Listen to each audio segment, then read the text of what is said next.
Hi, this is Jeremy Hunt, and this is my ELEC 327 lab, lab number 4, the pre-Simon lab.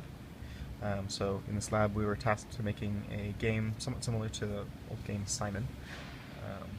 And in this game a light flashes a number of times, and then you press a button that number of times, and it'll continue the game.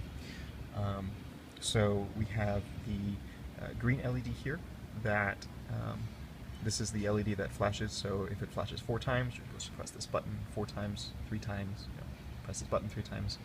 You have 4 seconds to do this after it flashes. During flashing, it will not respond to or count to button presses. This red LED is the error indicator, so if you incorrectly enter a sequence, this will flash. So right now, because I'm not entering anything, so even though the green LED is flashing, this red LED flashes once because I haven't entered enough I haven't entered the allotted number in the 4 seconds that I was given. So I'll go ahead and demonstrate this. So let me unplug the board, plug it back in to restart the random number generator, and so this green light, once it starts up, 1, 2, 3, 4. So now it was 1, 2, 3, 4. And then it continues the game. 1, 2, 3, 4, 2, 4, 2, 1, 1, 2, 2.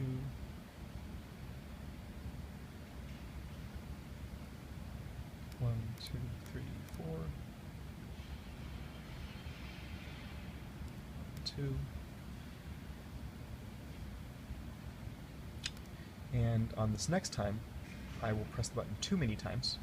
So 1, 2, 3, 4, so 1, 2, 3, 4, 5, and as soon as I do that, the red LED blinks twice, and that is the other error state where the LED will tell you if you're incorrect. It'll blink twice if you press it too many times, and it tells you immediately after you press that number.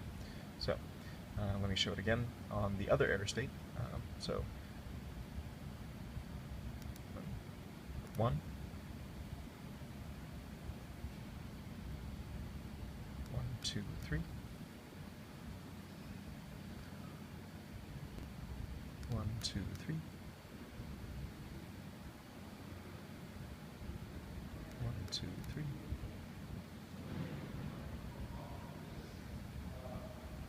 1, 2, 3, 4. 1, 2, 3.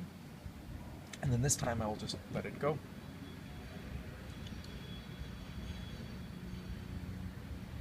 And it blinks once, red, to tell you that you have lost the game. Right now the game continues rather than stopping, but that's it's just one line. It's mostly for the demo. So as you can see, there is no capacitor on this button. It's entirely using software debounce, although I do have an external pull-up resistor.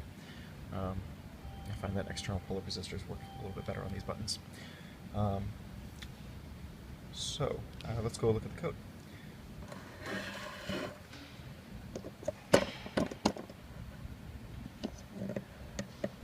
So here we go.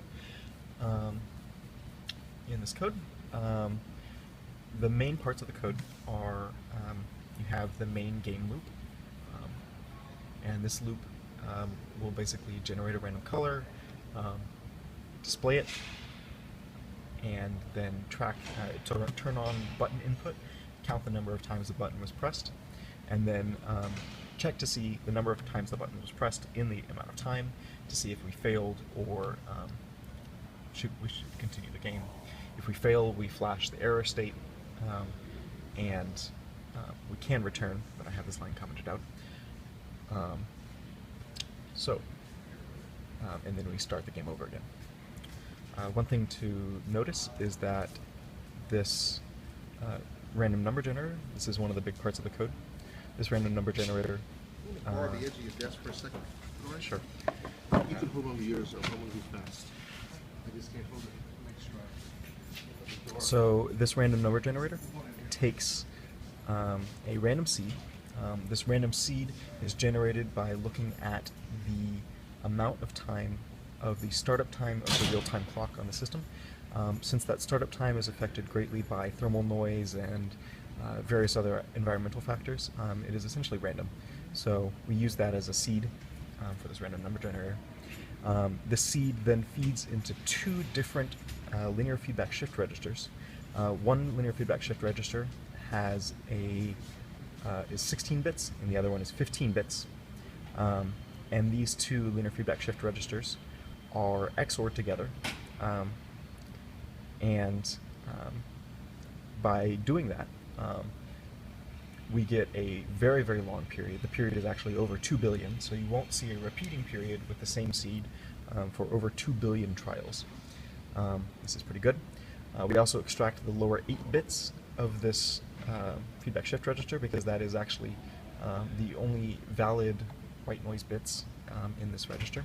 It also gives us a perfect full range 8-bit number of randomness.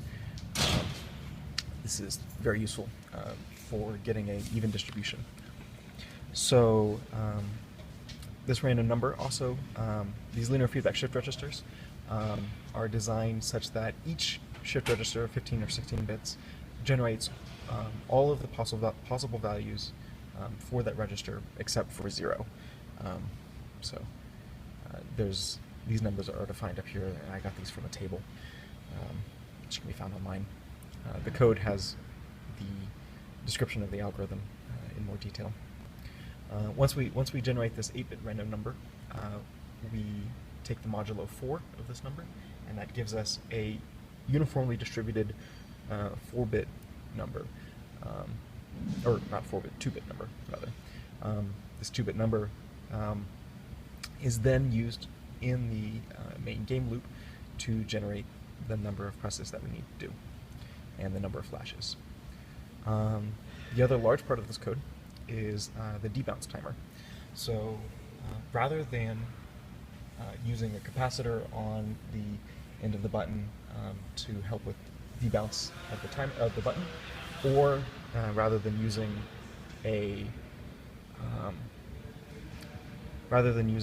that or an interrupt on the edge of the button, we actually poll it once every millisecond. This polling is actually a lot better for various reasons. One of the big ones is that if you have an interrupt on every edge, it can actually overload the interrupt vector if there's too many bouncings on the button. This is very frustrating.